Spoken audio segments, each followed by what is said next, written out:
It is the Tech Sports Network. I'm Assistant Sports Information Director Greg Tadish. We are at the half of a Thursday home doubleheader at the UHSP Gymnasium. Our guest for the men's matchup against Hannibal LaGrange, Manuel Robinson, the assistant coach for the UHSP Tactics. Appreciate you sitting in. Good to see you and good to have you. Thanks for doing this. I appreciate it. No problem. Thanks for having me. You're a basketball guy who has been around a number of places. We'll get all kind of into that, but you came to UHSP this season. What did you expect? I'm just curious what your expectations were coming into the year. My expectations were more so to learn as a coach, to be a mentor to these young men. It's more than just basketball, for sure, but also just to get the knowledge that I have of the game and just to best help us to win. And how's that gone? How has that mentorship kind of gone, in your opinion? The mentorship has been going good. The guys really opened up to me. We built a great rapport with them. So for the most part, they actually like to listen to me. They take a lot of advice that I give, and it's been going well. From the guys, and I guess it's your first year, so this season, the guys you've been with, the guys you've talked to, how important is kind of that basketball credibility? You know, you're a guy that's been there, done that. We'll talk about your high school days. You played in China a little bit. And even Coach Brown, he came from SLU and all the guys he played under. How big is that kind of street cred as far as them believing what you have to offer? Yes, it's a big thing. I think as an athlete, you always want to hear from people that's been there. Mm-hmm. So, like, even so, playing at the Division I level before, and then them also knowing that I finished my collegiate level playing at this level, it's opened up a lot for them, and they take heed to a lot of things that I say, especially at this level of saying like how practices have went for us, or how did we expect to win, how did we game prep, and talking about scouts and things of that nature. So I'm just hoping that they just take that and go with it.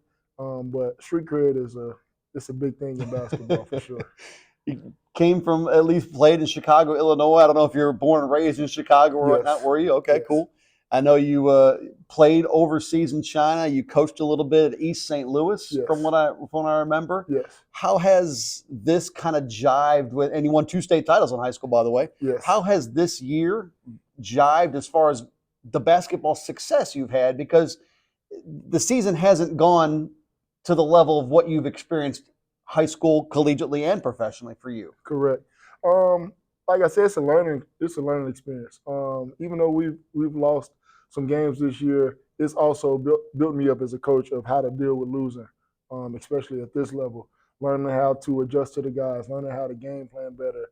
Just going back to the drawing board, looking at statistics of how we can be better as a team and as coaches as well. So losses aren't always a bad thing. It's another opportunity to learn yourself, learn your players, and learn how to just be better moving forward. So if you're using this season as a year of growth for you and to learn, what's the biggest thing you've learned? The biggest thing I've learned is that everything it's always going to be things to learn. And it's crazy. So it's like it's always very abstract, outside the box answer. I like that. It's always something new. You know, you may think that you got everything locked in at one point, and another team can come in and just completely abrupt what you had planned. It's like, oh well, all right, now I need to learn how to adjust to this. You know, if a coach goes in at halftime and adjusts to what we do. So it teaches me to just always have a better basketball knowledge, makes me want to watch more film, makes me want to just look at different things that other coaches do and why they do it, and not just take from them, but also understand what they do, why they do it, and how could it help us. Coach Brown, the little I know about him, he seems like a very mild-mannered kind of guy, but also a guy that would hold a lot of things really close to the vest. How much was he able to turn things over to you and let you kind of have a fingerprint on this team and be fully immersed in what's going on, rather than it's always got to be him and you're the assistant coach, yeah, but I'm not going to let you do anything. Right. So from the jump, from day one, I remember getting the job, and he, had a small conversation with me. He's like, "Hey, I want you to get the first 3 practice plans together for me." And I was like, "Okay." So I asked him, did he want anything specifically done? He's like, "No." He said, "I just want you to, do what you think we should do. And then we'll talk about it tomorrow when we get in the office." So I made the practice plans. He looked at them. He's like, "All right, we're going with it." Like, just instantly, like, we're going with it. And I was like, okay. So we get the practice, and like basically just handed me the keys to the car and said, "Drive." Like, "Hey, you running practice today." So the first 3 days, I ran practice on my own. And it was kind of like, that's how I got the relationship with the guy. So if anything was to ever happen, family emergency, things like that, I would be able to be in a position to, hold practicing guys respectfully. So he was pretty well with not holding things to the vest, as you say, and kind of just, letting me get out there and handle things myself. You know that was a test, right? You know Oh you yeah, passed the for first sure, test, right? for sure. I appreciate the test. It was really fun, really fun. With the relationship with the guys and almost everybody we talked to for these halftime segments early season Mm-hmm. talked about, the camaraderie and building that chemistry. Was there a point this season that you noticed things changed as far as the seniors trusting the freshmen or the freshmen getting it or everybody kind of meshing and kind of being on the same page? How long did that process take? Because I think early season, that was a big topic. Like the seniors, like, hey, these guys, the freshmen and sophomores, they got to help out because we're going to need them. But we as seniors have to learn how to trust these guys. Right. When did that sort of happen? So funny that you asked that because I remember when I first got here, I also had a conversation with guys year by year. So I talked to the seniors Okay. first, sophomores, then freshmen. Of course, we don't have any junior guys, which are like the middle ground guys who can balance out both sides. But I remember talking to them, and I was just asking. I asked all the freshmen and sophomores, "Hey, who do you trust the most?" And they gave the guys that they trusted the most, and I went to those guys and said, "Hey, they believe in you, so you have to be that big brother and put them on the hip and take them with you." So I think towards maybe the end of the second semester is when everything started to click for the guys when we went on that 4 or 5 game win streak. Mm-hmm. And you just seen it in practice. You seen them also around campus hanging out with each other, having lunch with each other, things like that. So since that's happened, we took a step in the right direction. Manny Robinson, our guest in the At the Half segment, the first year assistant coach for the UHSPU Tactics. As far as trust, how much do you trust yourself to have this be a stepping stone in your career? I don't know if you're planning on coming back next year or where next year your career takes you after this, but how much has that helped you in just your personal growth? I trust in myself a lot, but like I said, coaching brings you to a point where you have to look at other aspects of where you need to improve. So even though in trusting yourself, looking at other things that need to be done, it just makes you look at a lot of film. It makes you talk to your head coaches just to get knowledge on certain things and Mm-hmm. why he does certain things. So just being here has molded me to be a better coach. I think, especially futuristically, if I ever become a head coach, just learning how to handle certain situations. And it's just been a great experience being here, and I love it. I meant to ask Coach Brown when we had him in here for this segment, but we got into so many different things, and I ran out of time. When you guys are playing and I'm watching, he's not out there one of these guys that's shouting plays out. Mm-hmm. I mean, he does it occasionally, but not like all the time. How much of what you guys do is scripted versus just kind of reading the defense and the guys are supposed to know inherently what to do? So I would say this is probably one of the most free-flowing offenses I've seen in college basketball, which is a great thing, especially when you have a lot of guys that can shoot the ball. Like we have Mason, we have Trey, Mm-hmm. we have Darius. We have those guys who can shoot the ball, and we also have bigs who can stretch out the floor, and they're able to, facilitate more than our regular point guards would be if it's a Grant Harper. So we trust Al and Jason to make plays from the perimeter, from the mid post. So I actually love this offense, and I keep telling them I wish I played in this offense because I think I could have put up a lot of points. So nothing's scripted. I mean, we have certain actions that we flow into, make or miss, and you'll see it here today.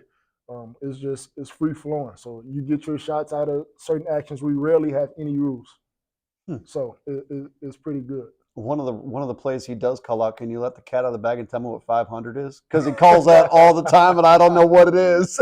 So 500 is just the action where you pitch back and get down here, and then we play out of it. Okay. So you just pitch back to whoever your trailer is.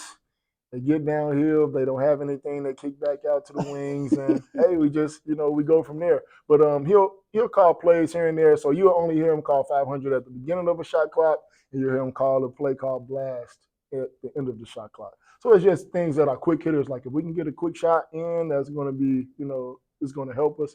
We'll run those two plays. Played in China. What was that experience like for you? Pretty fun. Pretty fun. it's different, but different cultures. Um, so a lot of smaller people.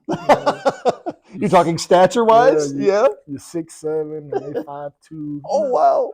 So, but it was pretty fun. So take this year out of it. I don't need you to kind of skew it towards UHSP. You win 2 high school state champions. What's been the biggest accomplishment that you feel in your basketball career, coaching or playing? I think as a player, I would say being defensive player of the year my senior year of college. Nothing to take, not taking anything from my high school accomplishments, but I was more so a late bloomer when it came to basketball. I was a baseball guy my entire life, so junior, senior year of high school, stepping into the basketball realm, um, it was a challenge, especially playing in Chicago, where my junior year playing against Jabari Parker, Kendrick Nunn, Zach Norvell, 3 guys that are NBA guys. So it was a big difference than what a lot of other people may see when you got to go against guys like that every night in one of the toughest conferences in Chicago basketball. So I would definitely say that molded me when I got to college to be the player that I became, especially defensively, because that was the way that I was able to get on the floor in high school and college and to gain my scholarships. The scoring came later on in life. Now you're younger than me, so I'll ask this: what are you 20, 20 what? You got to be 26. 20. I'll be 27 on the 22nd of this All month. right, so I'm 47, but you're the Chicago guy, but I'm the older guy. So you're probably skewed to LeBron, but you're Chicago, so your allegiances might be Jordan. I grew up watching Michael. LeBron sets the all-time scoring record in the NBA this Yes. week. Yes. Are you more a LeBron guy or a Jordan guy because you're from Chicago? So Because I'm from Cleveland, and I hated Michael Jordan growing up because he beat us all the time. But as I got older, I started to appreciate what he was and what he represented. Right. So he's always kind of been my guy until the Cavaliers drafted LeBron. Right. Where do your allegiances lie? I'm curious. So I wouldn't say that I would skew myself to any side. I always say they are the best of their era. So I think Michael Jordan was the best of his era. Kobe Bryant was the best of his, and now we have LeBron James. Who's next? We'll see. But yeah, I don't think I would say I have a favorite out of the two. Man, appreciate it. Thanks for sitting in. No problem. Thank you for having me. Our at the half guest for a Thursday night matchup against Hannibal LaGrange, Manuel Robinson, assistant coach for the UHSPU Tactics. First half stats coming up when we come back from the College Cast crew.